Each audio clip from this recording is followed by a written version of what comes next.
Yeah, so we unexpectedly had a baby at the house.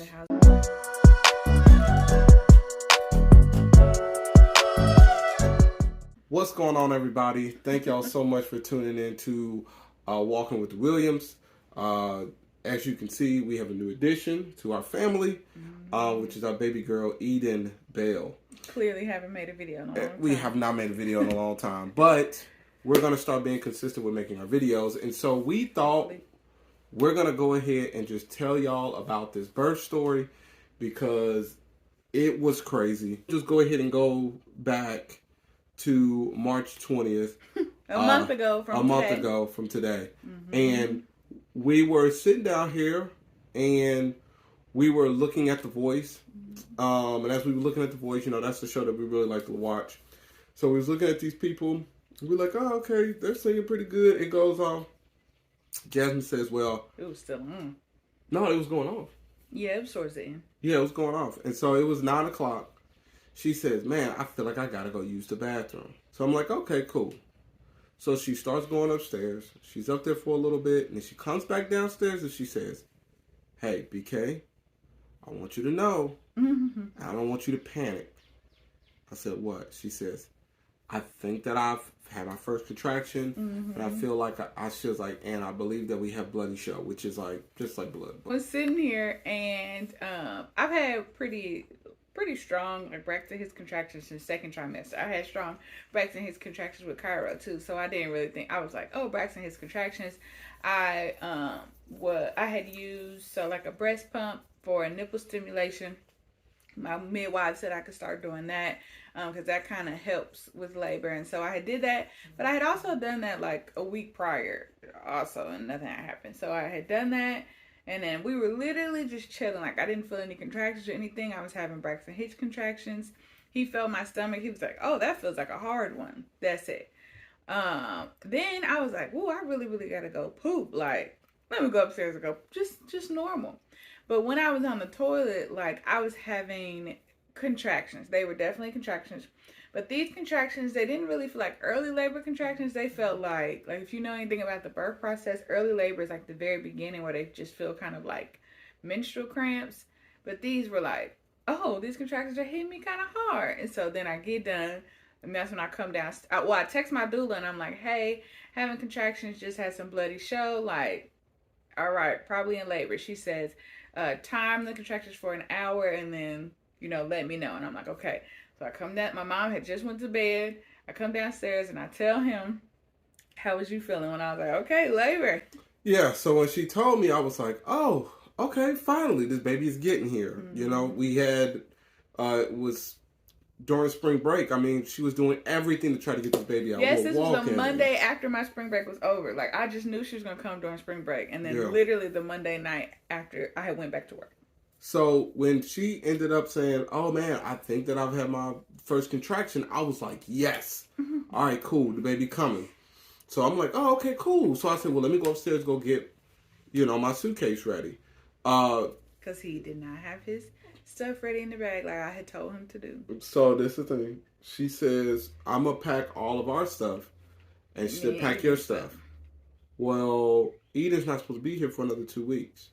So that due date is an estimate. Yeah. So I'm like, okay, cool. But, you know, she says, hey, you know, she's going to labor. So I'm upstairs, I'm folding the clothes or whatnot, looking for different stuff, putting stuff in the bag. It ain't taking that long. And I come down here and I still feel the contraction. So I'm like, I remember last time when labor started with Cairo, I just, I went to go take a shower. Like, just water on your body, warm water on your body feels good when you're in labor. So I was like, okay, I'm in early labor. I'm about to go take a shower. Like, it's going to feel great. I'm in there taking a shower, and these contractions are hitting me. And they're like, they were like hitting me, but they were like more in my butt. Like, the only way to describe it is like the pain was like in my butt. It really wasn't like in my abdomen. And I was like, oh, these contractions are really intense and they feel strong. So when I got out of the shower, I was like trying to get dressed, and I kind of had to bend over the bed.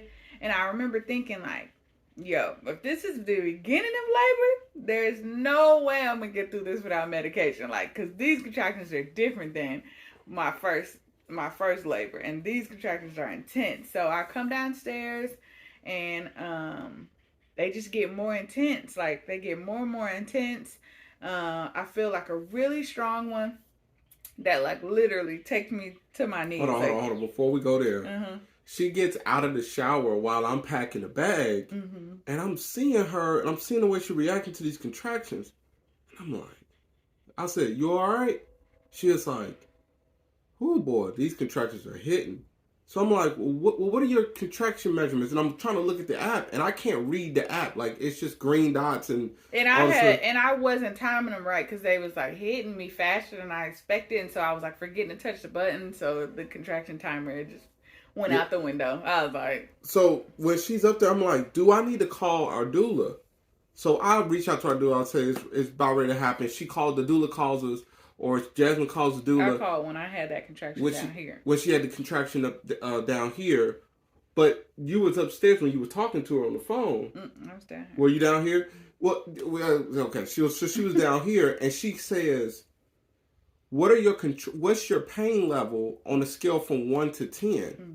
Jasmine gets done with the contraction, and she goes, whew, that was probably about a 9. Our doula is in her mind saying, you do understand that 10 is death, right? She was like, I think that something could possibly be wrong. Y'all need to go. She didn't say something could be wrong. She said, y'all need to hurry up and go to the hospital. And so I'm like, all right, cool. So then after that, her mom is like, hey, BK, go get the car ready.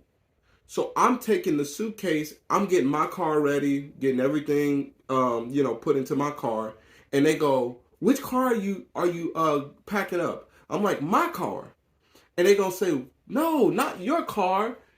It needs to be Jasmine's car. And I'm like, oh my gosh. So I got my car running. I leave my car running. I'm running because I'm panicking. And I'm going to go try to clear out the back thing. And Jasmine's mom is like, I don't think she's going to make it to the hospital. And I'm still in here like having at this point, these so when I had that one on, and that took me to my knees on the couch, when I had called my doula, because I was like, okay, this feels a little different. And I was like, I have a lot of pressure in my butt. And that was one of the things that she was like, yeah, you need to go ahead and get to the hospital. And I mean, this pressure in my butt was like getting more and more intense. Like in my mind, just knowing the process of labor, I was like, these feel like transition, which is like the contractions get really, really intense because you're moving on to like the second stage of labor, which is pushing. And I'm like, these feel like the same contractions I had when it was almost time to push Cairo. But I'm like, no way, because I just started having contractions like 30 minutes ago. Yeah. So I'm like, no way these are transition contractions. Maybe my body is just not handling labor like it did the first time. Them contractions were so intense, like to the point that I was in here and I was kind of just like, couldn't really hold myself up. I was like, these are intense. I'm trying to like put my shoes on while he's outside trying to get this. So I'm just in here still like literally in labor having contractions while he's trying to get the car ready. So thank God Jasmine's mom was here. Yes. Because she was like, get the van together. So if you know anything about our van, we have a 2020 Chrysler Pacifica, and in that one you can drop the back seats down in the floor. Well, our third row is down in the floor, and she says, get the back of the van ready in case she goes into labor and she has to deliver the baby in the car. I'm like, she cannot deliver this baby, like, in the car. Like, we got to make it to the hospital. So I start getting it ready, and she's like, what part of the van did you get done? And I'm like, what? And so you got to remember, I'm panicking because I'm trying to hurry up and get stuff done. She's like, did you get the back of the van? I said, yes. The third row is down in the floor. There's nothing back there. I put down the blankets and stuff. She says, no, the back seat. She's talking about the pilot seats, the ones behind the driver and the passenger, the second row. So I'm like, what? She says, I'll go get it together. And so she said, you stay in here with Jasmine. So she goes out there. All this is only happening maybe in 10 minutes. From like the time that I called my doula to that. Yeah. It was only maybe like 10 minutes. Because we're like moving, right? Mm-hmm. And so I'm in here with her, and she's like pacing back and forth. And she got her arms on me, and I'm rubbing her back and doing all that different stuff. And then she was just like, I'm looking outside to try to see, okay, when's she going to tell us to come out? Jasmine is pacing back and forth, and she goes, that part is a blur to me. Babe, I think I'm about to have this baby.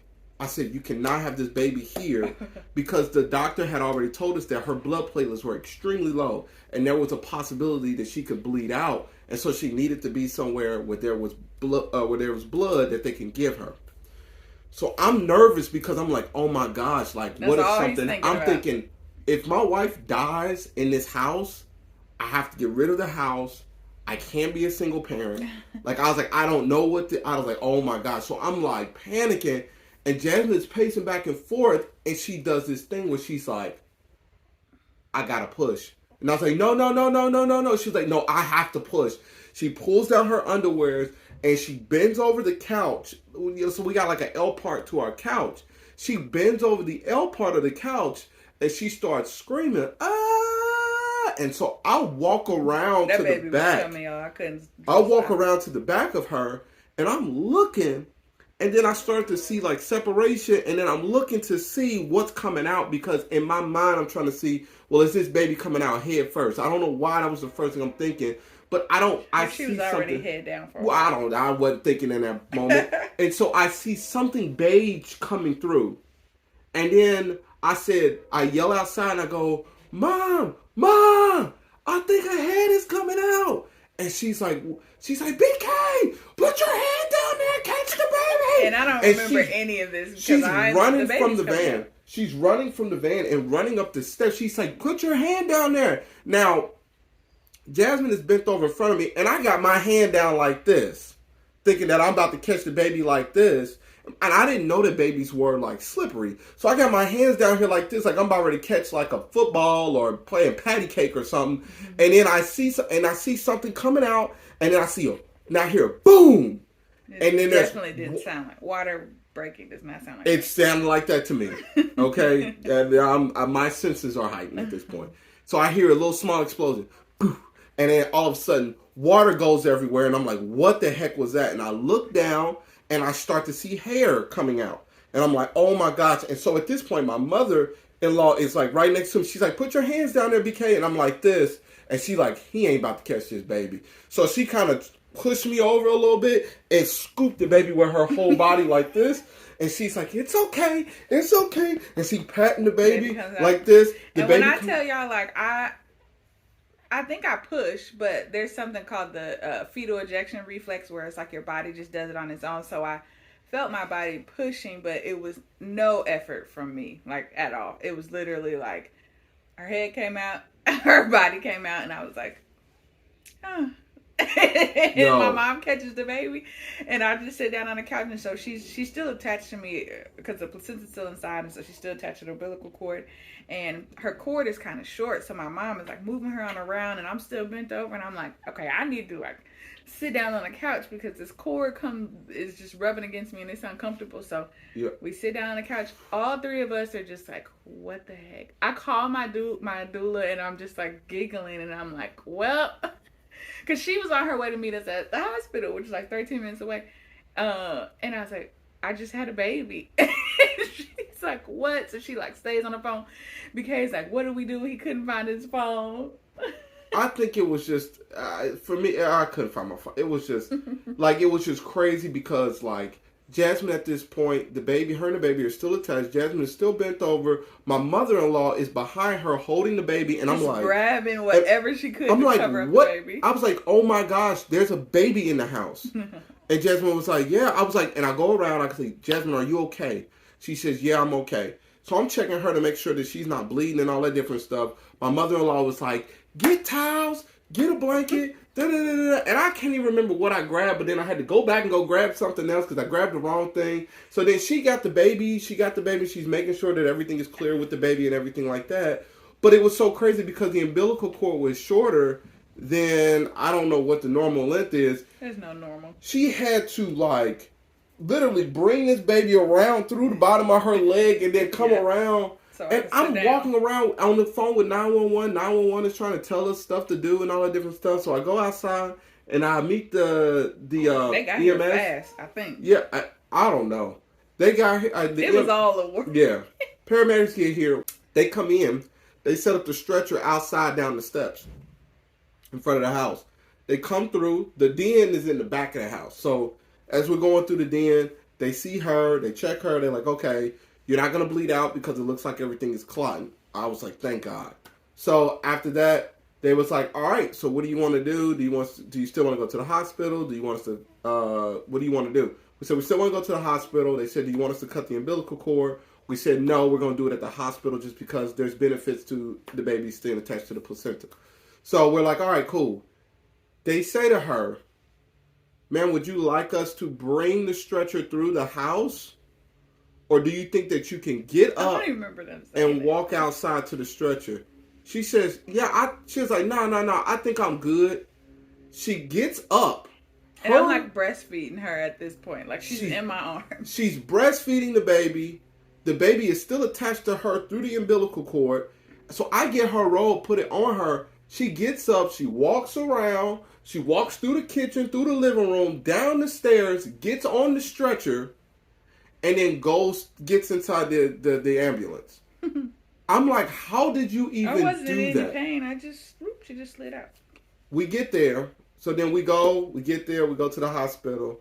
Once we get to the hospital, we're telling people about the stuff or whatever. She delivers the placenta. All right, cool. They say, all right, so what's your pain level right now? Mind you, she just had a baby. They said, what's your pain level right now? She was like, about a 3. They was like, do you want any pain medicine? She was like, ibuprofen would be good. So she gets ibuprofen, and this woman is just up, still. I wasn't up. She wasn't up, but like, she was up, using the bath, walking to the bathroom on her own, doing all this. Like, literally, we have probably been at this place for about 12 hours. And for her, for her, because we got there at 10. They made me stay like a day and a half. We got there at 10 o'clock at night. Yeah, we got there at 10 o'clock at night. In the morning time, she asking the nurses, so we going home today? They're like, ma'am, you have to be here for at least 24 hours. We like, why? I should have just signed the papers. She was like, why? I don't understand why I gotta be here for 24 hours. Like, I'm fine. Like, I can. I'm just like, Lord, this is crazy. But yeah, so we unexpectedly had a baby at the house. Which was so funny because I've always wanted to, not like this. This was not my plan. Originally, when I got pregnant with her, I wanted to do a home birth. But I went through midwives at Choices, and so they aren't doing home births right now. So I was like, that's fine. It's like more work to have a home birth kind of too. And so then I was going to give birth at the birth center, but because my platelet count was so low, they wanted to just make sure I was in a place where I could get a blood transfusion or whatever if I was to bleed out. And so it ended up in the last few weeks, I knew I was going to have to go to the hospital, which I had reconciled with that. I was like, okay. And so the fact that my labor happened so quickly and I actually had her at home, I was like, what in the world? Like, I've heard of precipitous births before, which is what that was. It's like my labor was like less than an hour. But to actually experience it was like a whirlwind. And I'm still like, I don't even understand what my body was doing. And, I'm like, okay, those Braxton Hicks contractions, like, those were actually doing something. Like, I don't know. I didn't get any cervical checks. I was 38 weeks. Mm-hmm. 38 weeks. I hadn't gotten any cervical checks because they're kind of unnecessary. And so I didn't know if I was dilated or anything. But I guess I was, because the way that labor went, I was like, oh, like, I literally went from like, oh, this is a contraction to, oh my God, I'm not going to be able to be in labor for hours with these contractions to pushing contractions. I think a lot of my contractions were just pushing contractions. And then she just slid on out by herself on the couch. Y'all, I was trying to get out of the door. Like, I was trying to get out of the door. Nope. If we would have got in that van, you would have had the baby while I was driving. Yeah, if they wouldn't have taken time to get the cars ready, we definitely would have had her in the car. So one of the things we would have saved out an ambulance. That's true. One of the things that's kind of crazy is that Cairo was born and she was in labor for 7.5 hours. Mm-hmm. And with Eden, 45 minutes. And so when she kept saying, I gotta push, I was like, you don't have to push. She was like, nah. She's like, I know my body. I gotta push. I do. I was like, woof. People have been wondering, like, what the heck happened? Because we'll just be like, yeah, we had the baby at home on the couch. Not playing, guys. That is not how a home birth happens. I did not plan to have an unassisted home birth. But, it is what it is. Me and her were safe. Everybody was safe. Thank God my mom was here. Thank God he was here. Like, I couldn't imagine me have just... Oh, and then also, poor Cairo. We didn't even mention him. Cairo was asleep the whole time. He missed it. He didn't even know he had a baby sister born until the next day after daycare. So he didn't know. He was looking at her like... And I was just like, one, thank God this didn't happen at work. I mean, I know my coworkers would have been there, but everybody would have been panicking. Thank God it didn't happen at work because I was just at work earlier that day. Thank God it wasn't on a day where I was like home by myself. Like I would have had to figure out how to deliver the baby. No way. My doulas do not deliver babies, by the way. But even if I would have called her for help, she wouldn't have made it enough time. Yeah, just everything was aligned in the way that it was supposed to for that to happen, because that could have been way crazier than it already was.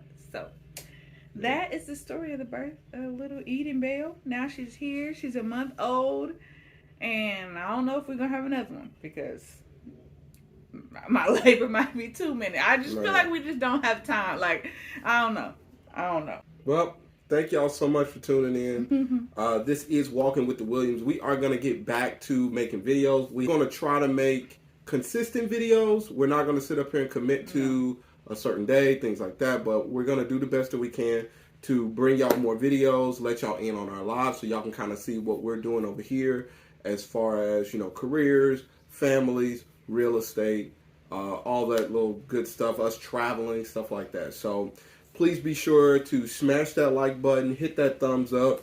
And if you have a crazy birth story, comment down below put your crazy birth story down there, man. I didn't think that this is something that happens, but I guess I've heard of it, just didn't think it was going to happen to me. The people that it happened to. So, love y'all. Got anything you want to say? Nope. All right. Peace.